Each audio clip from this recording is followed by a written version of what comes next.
আসসালামু আলাইকুম রহমতুল্লাহি আবরাকাতুহু আহমাদুহু ওয়া নুসাল্লি আলা রাসূলিহিল কারীম আম্মা বা'দ ফাউযু বিল্লাহি মিনাশ শাইতানির রাজীম বিসমিল্লাহির রহমানির রহিম। আমরা সকলে জানি যে এটি রমজান মাস, আর রমজান মাস এটি মাসের ভিতরে সর্বাধিক গুরুত্বের মাস।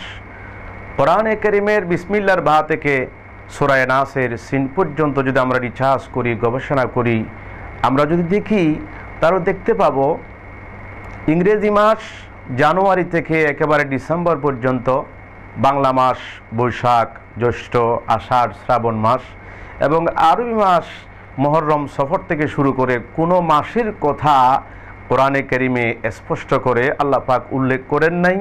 আল্লাহ পাক উল্লেখ করেছেন কোরআনে কারীমে রমজান মাসের স্পষ্ট কথা। রমজান শব্দটি আল্লাহ পাক স্পষ্ট করে উল্লেখ করেছেন, যেমন আল্লাহ পাক বলেছেন শাহরু রমাদান আল্লাযী উনজিলা ফীহিল কুরআন। শাহরু রমাদান, রমজান মাস, এই নামকরণটি করেছেন মহান আল্লাহ পাক নিজেই। এর থেকে বোঝা যায় রমজান এটি মহাপবিত্র একটি মাস, খুবই গুরুত্বের একটি মাস। প্রিয় দর্শক শ্রোতা মণ্ডলী, কোরআনে কারীম 12 মাসের মধ্যে কোনো মাসেই আল্লাহ পাক নাজিল করেন নাই। আল্লাহ ইচ্ছে করলে মুহররম মাসে কোরআনে কারীম নাজিল করতে পারতেন, সফর মাসে নাজিল করতে পারতেন, জানুয়ারি ফেব্রুয়ারিতে নাজিল করতে পারতেন। আল্লাহ পাক জানুয়ারি ফেব্রুয়ারিতে নাজিল না করে, মুহররম সফরে কোরআনে কারীম নাজিল না করে, কোরআনে কারীমকে নাজিল করার জন্য মহান আল্লাহ পাক সিলেকশন করেছেন, নির্বাচিত করেছেন মহাপবিত্র রমজান মাসকে। সুবহানাল্লাহ। রাসূল পাক সাল্লাল্লাহু আলাইহি ওয়াসাল্লাম ইরশাদ করেছেন, বিশ্বনবী হায়াতুন নবী নূরুন নবী মুহাম্মদ রাসূলুল্লাহ সাল্লাল্লাহু আলাইহি ওয়াসাল্লাম ইরশাদ করেছেন, এই রমজান মাস যখন শুরু হয় জান্নাতের সমস্ত দরওয়াজাসমূহ আল্লাহ পাক খুলে দেন। এক মাসের জন্যই এই দরজাসমূহ খোলা থাকবে। এবং ওয়াকুল্লিকাত আবওয়াবু জাহান্নাম, জাহান্নামের সমস্ত দরওয়াজাসমূহ আল্লাহ পাক বন্ধ করে দেন। এবং হাদিস শরীফে এসেছে, এই রমজান মাস এমন একটি মাস, রমজান মাসের প্রত্যেক রাত্রিতে 60,000 জাহান্নামীকে আল্লাহ পাক জান্নাতে প্রেরণ করছেন, এবং প্রত্যেক দিনে 1 লক্ষ অথবা 10 লক্ষ জাহান্নামীকে আল্লাহ পাক জান্নাতে প্রেরণ করছেন। এবং এই রমজান মাস এমন একটি মাস, এই রমজান মাসে দুনিয়ার যত কবরস্থান আছে সমস্ত মুর্দার কবর আযাবকে 1 মাসের জন্য রিপোর্টেড রাখেন, স্থগিত রাখেন। সুবহানাল্লাহ। হাদিস শরীফে আরও এসেছে, নবীজি সাল্লাল্লাহু আলাইহি ওয়াসাল্লাম ইরশাদ করেছেন, ওয়াসুফিদাতিশ শায়াতিন, শয়তানকে শৃঙ্খলাবদ্ধ করা হয়, শিকল দিয়ে বেঁধে রাখা হয়। আরও অনেক আলোচনা আছে এই রমজান মাসে আমাদের স্টুডিওতে রমজানের ফজিলতের উপরে, রমজানের করণীয় এর উপরে, ইতিকাফের উপরে এবং তারাবির নামাজের উপরে আলোচনা করার জন্য স্টুডিওতে আলোচনা করার জন্য উপস্থিত হয়েছেন মুহতারাম আল্লামা জনাব মাওলানা হারুনুর রশিদ সাহেব। স্টুডিওতে আরও উপস্থিত হয়েছেন জনাব মুহতারাম মাওলানা সোহাইল উদ্দিন আনসারী সাহেব মদ্দাজিলুল আলী। আসসালামু আলাইকুম ওয়া রাহমাতুল্লাহি ওয়া বারাকাতুহু। আলোচনা করার জন্য সুদূর খাগড়াছড়ি পার্বত্য জেলা থেকে আমাদের স্টুডিও উপস্থিত হয়েছেন মুহতারাম মাওলানা মুফতি মোহাম্মদ আনোয়ার হোসেন ফারুকী সাহেব।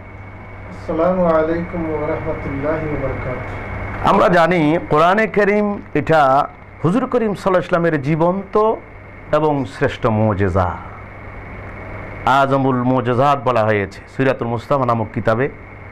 কোরআনে কারীম তেলাওয়াত করলে সর্বনিম্ন 10 থেকে 70 থেকে 700 গুণ পর্যন্ত নাকি বৃদ্ধি করা হয়। বিশেষ করে এই রমজানে কোরআনে কারীমের তেলাওয়াতের রয়েছে স্পেশাল ফজিলত। এই জন্য আজকের আমাদের স্টুডিওর আলোচক জনাব আলহাজ মোহতারাম মাওলানা মুফতি হারুনুর রশিদ কাদেরী সাহেবকে কোরআনে কারীমের তেলাওয়াতের ফজিলত সম্পর্কে আলোচনা করার জন্য আমি সবিশেষ অনুরোধ করছি। ধন্যবাদ সম্মানিত উপস্থাপক, অত্যন্ত চমৎকার একটি প্রশ্ন করার জন্যে। আপনি শুরুতে বলেছেন যে কোরআনে কারীম এটা কালাম ইলাহি, এদিকে ইঙ্গিত করে রাসূল পাক সাল্লাল্লাহু আলাইহি ওয়াসাল্লাম বলছেন যে হে আমার উম্মত, তুমি যদি স্বয়ং আল্লাহর সাথে কথা বলতে চাও তাহলে কোরআন নিয়ে বসে যাও। তুমি যতক্ষণ পর্যন্ত কোরআন নিয়ে কোরআন তেলাওয়াত করবে ততক্ষণ স্বয়ং আল্লাহর সাথে কথা বলা হয়ে যাবে। সুবহানাল্লাহ। সহিহ বুখারী শরীফের মধ্যে রাসূল পাক সাল্লাল্লাহু আলাইহি ওয়াসাল্লাম ইরশাদ করছেন, খায়রুকুম মান তাআল্লামাল কুরআনা ওয়া আল্লামাহু, তোমাদের মধ্যে সেই ব্যক্তি সর্বোত্তম যে নিজে কোরআন শেখে এবং অন্যকে শেখায়। তাহলে একদিক দিয়ে রমজান মাস, যেই মাসে নফল ইবাদত করলে সেই নফল ইবাদতের সওয়াব ফরজের সমান সওয়াব দেওয়া হয়, এবং ফরজ ইবাদত করলে সেই ফরজের সওয়াব 70 থেকে 700 গুণ পর্যন্ত বৃদ্ধি করে দেওয়া হয়। সুবহানাল্লাহ। আর এই মাসে যদি আমরা বেশি বেশি কোরআন তেলাওয়াত করি তাহলে তার ফজিলত যে কত বেশি সেটার বর্ণনা করে আর শেষ করা যাবে না। আফজলুল ইবাদত বলা হয়েছে। রাসূল পাক সাল্লাল্লাহু আলাইহি ওয়াসাল্লাম অন্যত্র বলছেন, যে কোরআন শিখে এবং সেই কোরআনের আয়াতের আলোকে নিজের জীবনকে গঠন করে, তাহলে কিয়ামতের ময়দানে আল্লাহ পাক রব্বুল আলামিন তার নিকট আত্মীয়দের মধ্য থেকে যাদের জন্য জাহান্নাম অবধারিত হয়ে গিয়েছিল এমন 10 জন ব্যক্তির পক্ষে তার সুপারিশ কবুল করা হবে এবং তাদেরকে জান্নাত দান করা হবে। সুবহানাল্লাহ। রাসূল পাক সাল্লাল্লাহু আলাইহি ওয়াসাল্লাম অন্যত্র বলছেন, হাসিনু আসওয়াতাকুম বিল কোরআন, হে আমার উম্মত, তোমরা তোমাদের জবানকে, তোমাদের আওয়াজকে কোরআন তেলাওয়াত দ্বারা অলঙ্কিত করো, কোরআন দ্বারা সৌন্দর্যমণ্ডিত করো। তাহলে আমাদের উচিত, আমার দর্শক মণ্ডলী, আমার অনুষ্ঠান যারা দেখছেন, আপনাদের প্রতি অনুরোধ থাকবে এই রমজান মাসে বেশি বেশি কোরআন তেলাওয়াত করবেন, বেশি বেশি কোরআন তেলাওয়াতের মাধ্যমে আল্লাহর সন্তুষ্টি অর্জন করার চেষ্টা করবেন। কারণ এই মাসের মধ্যে আল্লাহ পাক রব্বুল আলামিন পবিত্র কোরআন নাজিল করেছেন। যে কোরআনের ব্যাপারে আল্লাহ পাক রব্বুল আলামিন শুরুতে বলছেন, যালিকাল কিতাব লা রাইবা ফি, এটা এমন একটি কিতাব যার কোনো সন্দেহ নাই, হুদাল্লিল মুত্তাকিন, এই কোরআন মুত্তাকিনদেরকে পথ প্রদর্শন করবে, পথ দেখাবে। আলহামদুলিল্লাহ। অন্য জায়গায় বলা হয়েছে হুদাল্লিন নাস, সমস্ত মানুষের জন্য এটা হেদায়েতের একটি কিতাব। সুবহানাল্লাহ। আল্লাহ রাব্বুল আলামিন কোরআনে বলছেন, শুধু মুসলমানকে উদ্দেশ্য করে এই কোরআন আল্লাহ নাজিল করেন নাই। হুদাল্লিন নাস মানে সমগ্র জাহানের জন্য, সমগ্র মানুষের জন্য, মানব জাতির জন্য হেদায়েতের পথ প্রদর্শক এই কোরআন। ধন্যবাদ মাওলানা হারুন রশিদ কাদেরী সাহেব, আপনি সুন্দর আলোচনা করেছেন। আপনার আলোচনা থেকে আমরা বুঝতে পারি আজ মুসলিম মিল্লাত, বর্তমান বিশ্বের 170 কোটি মুসলমান যদি কোরআন এবং সুন্নাহ মোতাবেক দেশ, রাষ্ট্র, সমাজ, ব্যক্তি, পরিবার গঠন করে আজ যে হানাহানি মারামারি দেখতে পাই, সিরিয়া, ইসরায়েল, তারপরে আফগানিস্তান, উজবেকিস্তান, কাজাকিস্তান, পাকিস্তান তথা বিশ্বের মধ্যে কোনো হানাহানি থাকবে না, মারামারি থাকবে না, পুরো বিশ্ব হয়ে যাবে জান্নাতের একটি টুকরা। এই রমজান মাস এটি খুবই গুরুত্বপূর্ণ মাস। এই মাসে মুসলিম মিল্লাতের অনেক করণীয় রয়েছে, অনেক বর্জনীয় রয়েছে। আমি আজকে আমাদের স্টুডিওতে জনাব আলোচক আলহাজ মৌলানা মুহতারাম মোহাম্মদ সোহেল আনসারি সাহেব, ওনার কাছে জানতে চাই রমজানে মুসলিম মিল্লাতের কি কি করণীয় রয়েছে, আপনি যদি আমাদেরকে একটু জানাতেন। ধন্যবাদ সম্মানিত উপস্থাপক মহোদয়, সম্মানিত শ্রোতা মণ্ডলী, খুব সুন্দর একটা প্রশ্ন করা হয়েছে। পবিত্র মাহে রমজানুল মুবারকে আমাদের মুসলিম জাতিদের কি করণীয়? পবিত্র কোরআন এবং হাদিসের আলোকে এই পবিত্র মাহে রমজানুল মুবারকে দিনে এবং রাতে আমাদের অনেক অনেক করণীয় রয়েছে।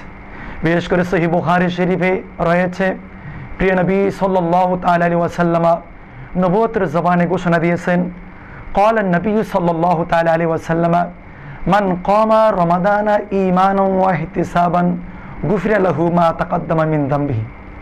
প্রিয় নবী সাল্লাল্লাহু তাআলা আলাইহি ওয়াসাল্লাম ইরশাদ করেন, যে সকল মানুষরা পবিত্র মাহে রমজানুল মুবারকের রাত্রিবেলাকে জাগ্রত থেকে, অর্থাৎ সলাতুত তারাবির মাধ্যমে, সলাতুত তাহাজ্জুদ নামাজের মাধ্যমে, তেলাওয়াত কোরআনের মাধ্যমে, তসবিহ তাহলিলের মাধ্যমে, বিভিন্ন ইবাদত বন্দেগীর মাধ্যমে রমজান মাসের রাতকে উদযাপন করে, জাগ্রত থেকে রমজানের এই রাতকে অতিবাহিত করে আমার প্রিয় নবী সাল্লাল্লাহু তাআলা আলাইহি ওয়াসাল্লাম ইরশাদ করেন, গুফিরা লাহু মা তাকাদ্দামা মিন যামবিহি ওয়া মা তাআখারা, তাদের পূর্বাপর, তাদের অতীতের সমস্ত গুনাহ রব্বুল আলামিন ক্ষমা করে দেবেন। সুবহানাল্লাহ। পবিত্র মাহে রমজানুল মুবারকের দিনে এবং রাতে অনেক অনেক আমাদের করণীয় রয়েছে। বিশেষ করে আমাদের নামাজ পড়তে হবে, 5 ওয়াক্ত নামাজ তো অবশ্যই পড়তে হবে। এর পাশাপাশি আমাদের নামাজ রয়েছে সলাতুত তারাবির নামাজ।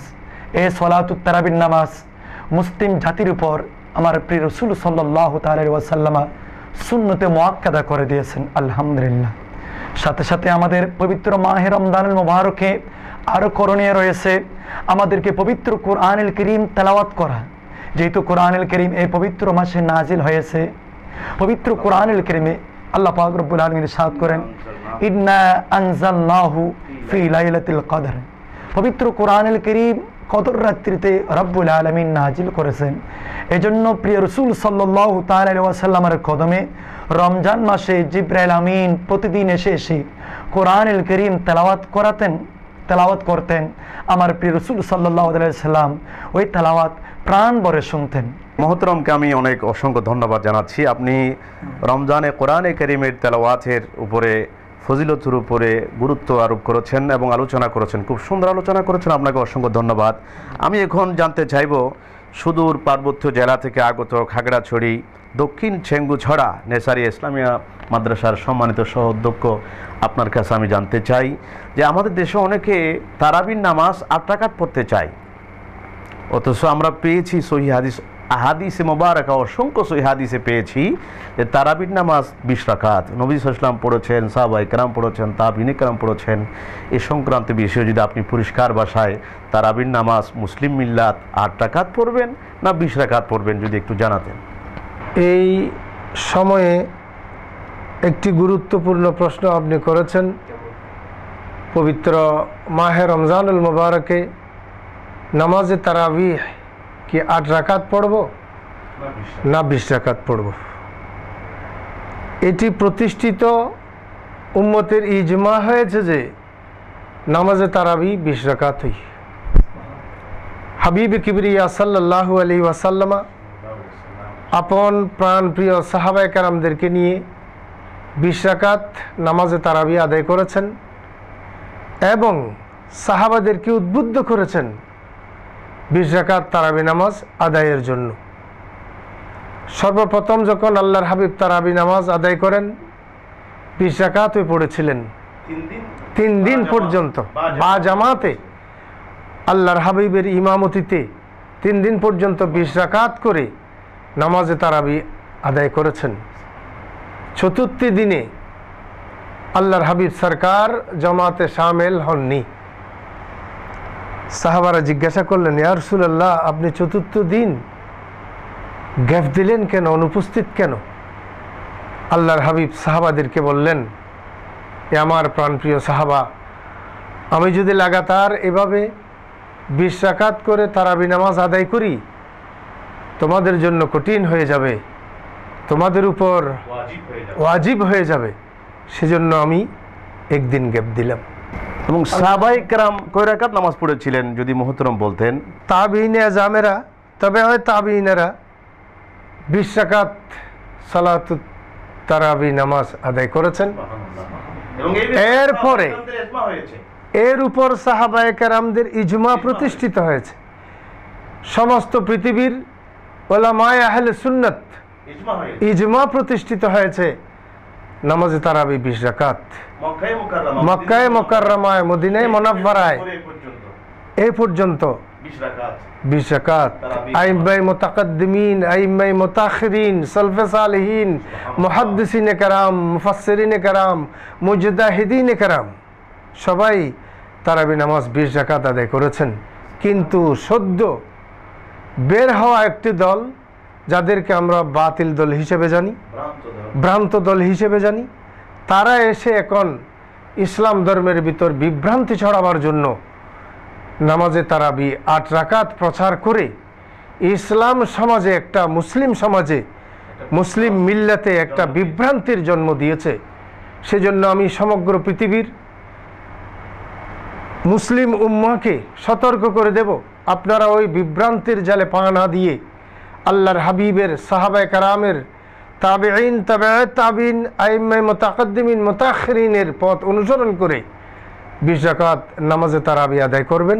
আমি মুহতারামকে অসংখ্য ধন্যবাদ জানাই। উনি তারাবি নামাজের ব্যাপারে তথ্যবহুল আলোচনা করেছেন। আমি ওনার আলোচনার সাথে একটি কথা যোগ করতে চাই। হুজুর গৌসে পাকের কিতাব কুনিয়াতুত তালেবিন, সেই কিতাবে তিনি বলেছেন আন্নাত তারাবিহা সুন্নাতুন নবী সাল্লাল্লাহু আলাইহি সাল্লাম ওয়া হিয়া 20 রাকাত। তারাবির নামাজ সুন্নতে মুআক্কাদা এবং এটি 20 রাকাত। এটার উপরে ফতোয়া আহলুস সুন্নাত ওয়াল জামাতের ফতোয়া, সমস্ত সাহাবায়ে কেরামদের ফতোয়া, তাবিন তবে তাবিনদের ফতোয়া। সুতরাং যারা 8 রাকাত নামের বিভ্রান্তি ছড়াতে চায়, আমি তাদের সাথে চ্যালেঞ্জ ছুড়ে দিতে চাই, তারাবির নামাজ 8 রাকাত নয়। আপনারা বুখারী শরীফের প্রথম খণ্ডের যে হাদিস দলিল উপস্থাপন করছেন, এটি আসলেই তারাবি সংক্রান্ত হাদিস নয়, এটি হচ্ছে তাহাজ্জুদ সংক্রান্ত হাদিস।